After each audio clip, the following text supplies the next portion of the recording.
দেশের বিনোদনমূলক জনপ্রিয় ম্যাগাজিন অনুষ্ঠান ইত্যাদি, যার উপস্থাপক হানিফ সংকেত। তিনি সবসময় নীতিনিষ্ঠ ও নির্লোভ অবস্থানে থাকেন। তাকে কখনো কোনো বিজ্ঞাপনে এ পর্যন্ত দেখা যায়নি, এমনকি কোনো পণ্যের সাথে নিজের নাম কিংবা কণ্ঠও মেলেনি কখনো। কিন্তু এবার তার কণ্ঠকে একটি ভুয়া বিজ্ঞাপন চিত্রে ব্যবহার করা হয়েছে, আর সেটি আর্টিফিশিয়াল ইন্টেলিজেন্স AI বা কৃত্রিম বুদ্ধিমত্তার মাধ্যমে। এক ফালি ওই বাঁকা চাঁদের দুঃখ ভোলার সূক্ষ্ম হাসি। হানিফ সংকেত এই ঘটনার প্রতিবাদ জানিয়েছেন।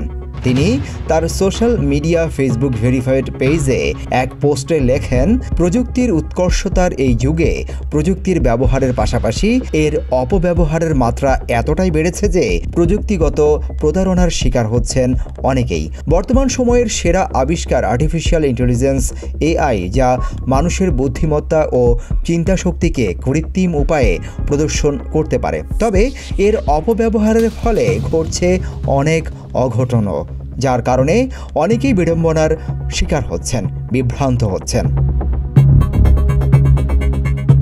এছাড়া তিনি আরও লিখেছেন, গত কিছুদিন ধরে লক্ষ্য করছি একটি প্রতারক চক্র ফেসবুক, ইউটিউব সহ বিভিন্ন মাধ্যমে ইত্যাদিতে আমার উপস্থাপনার অংশ ব্যবহার করে AI প্রযুক্তির মাধ্যমে ডায়াবেটিক্স সংক্রান্ত বিজ্ঞাপন প্রচার করছে। তবে AI কৃত্রিমভাবে যত সূক্ষ্মতার পরিচয় দিক না কেন, একটুখানি লক্ষ্য করলে বোঝা যাবে এটা আসল নয়, নকল।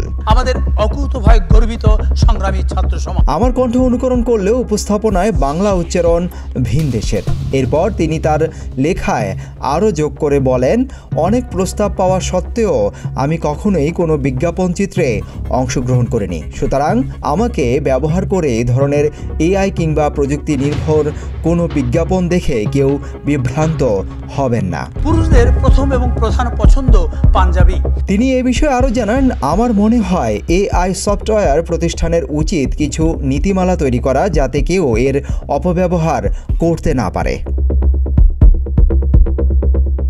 সিদ্দিকুর রহমান রুমন, প্রতিদিনের বাংলাদেশ।